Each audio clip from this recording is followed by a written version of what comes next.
ಜಯರಾಮ್ ಅವರು BSc graduate. 1987ರಿಂದ ನೈಸರ್ಗಿಕ ಕೃಷಿ ಇಳಿಯೋಣ ಅಂತ ಶುರು ಮಾಡಿದರು. ಅವರು ಹೋರಾಟ ರೈತ ಸಂಘಟನೆಯಿಂದ ಹೊರಟೋಗೋರು. ಅವ್ರು ಹೇಳಿದ್ದು ನನಗೆ ಅರ್ಥ ಆಗ್ತಿರ್ಲಿಲ್ಲ.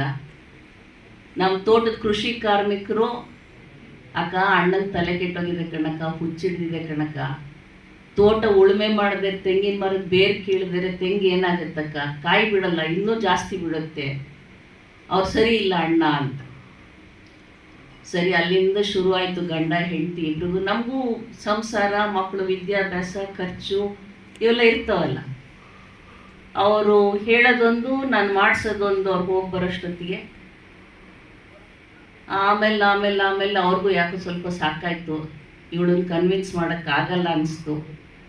2006ನೇ ಇಸ್ವಿನಲ್ಲಿ ಸುಭಾಷ್ ಪಾಳೇಕರ್ ಅವ್ರದ್ದೊಂದು ಸೆಮಿನಾರ್ ಇತ್ತು ಹಾಸನಲ್ಲಿ. 5 ದಿನದ ಮಟ್ಟಿಗೆ ನೀನು ಕೊಟ್ಟಿಗೆ, ನಿನ್ನ ದನ, ಅಡುಗೆ ಮನೆ ಎಲ್ಲ ನಾನು ನೋಡ್ಕೊಳ್ತೀನಿ, ನೀನು ಹೋಗ್ಬಾ ಅಂತ ಕಳಿಸಿದ್ರು. 5ನೇ ದಿವಸ ರಾತ್ರಿ ನೀವು ನಂಬ್ತೀರ ಇಲ್ಲ, ಎಷ್ಟೊತ್ತಿಗೆ ಬೆಳಕರಿಯತ್ತಪ್ಪ, ಎಷ್ಟೊತ್ತಿಗೆ ಮನೆಗೆ ಹೋಗ್ತೀನಿ, ಎಷ್ಟೊತ್ತಿಗೆ 1-2 ನಾಟಿ ಹಸು ಕಟ್ತೀವಿ ಅನ್ನೋ ಅಷ್ಟು ಕನಸು ಬಂತು.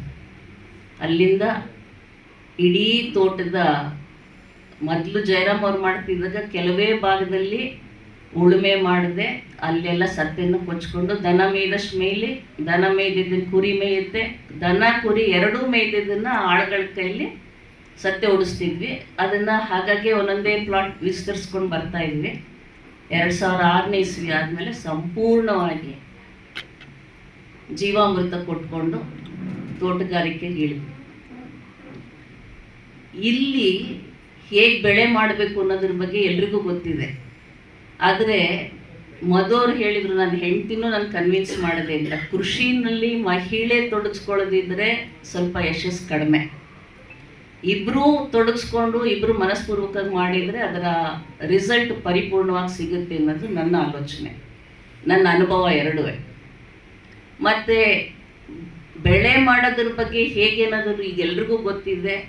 ಸುಭಾಷ್ ಪಾಳೇಕರ್ ಅವ್ರನ್ನ ನಾವು ಗುರುಸ್ಥಾನದಲ್ಲಿ ನಿಂತ್ಕೊಂಡು ಇವತ್ತು ಅವರ ಹುಟ್ಟುಹಬ್ಬದ ದಿವಸ ಅವ್ರನ್ನ ನೆನೆಸ್ಕೊಂಡು ಈ ಕಾರ್ಯಕ್ರಮ ಮಾಡ್ತಾಯಿದ್ದೀವಿ. ನಿಜವಾಗ್ಲೂ ಒಂದು ಗಟ್ಟಿ ನಡೆಗೆ ಗೌರವನೂ ಕೊಡ್ತಾ ಇದ್ದೀವಿ ಈ ಮೂಲಕ ಅಂತಲೂ ಅನಿಸುತ್ತೆ.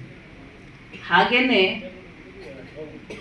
ಬೆಳೆ ಪದ್ಧತಿನಲ್ಲಿ ಖರ್ಚು ಕಡಿಮೆ ಮಾಡಿಕೊಂಡು ಉತ್ಪಾದನೆ ಮಾಡೋದು ಹೇಗೆ ಅನ್ನೋದು ಒಂದು ದಾರಿ. ಆದರೆ ಇನ್ನೊಂದು, ಜಾಗತೀಕರಣದ ನಂತರ ಬದುಕೇನಷ್ಟು ಸುಲಭ ಆಗಿಲ್ಲ.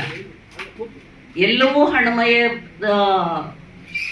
ಚಿತ್ರನೇ ನಮ್ಮ ಕಣ್ಣು ಮುಂದೆ ಬರ್ತಾ ಇದೆ. ನೀವು ವಿದ್ಯಾಭ್ಯಾಸನೋ, ಆಸ್ಪತ್ರೆನೋ, ಕೈಲಿ ಕಾಸಿಲ್ಲ ಅಂದರೆ ಯಾವ ಡಾಕ್ಟ್ರು ಕೂಡ ನಮ್ಮನ್ನು ಮುಟ್ಟಲ್ಲ, ಆ ಥರ ಪರಿಸ್ಥಿತಿಗಳು ಈಗ ನಿರ್ಮಾಣ ಆಗಿದೆ. ಹಾಗಾಗಿ ನಾವು ಏನು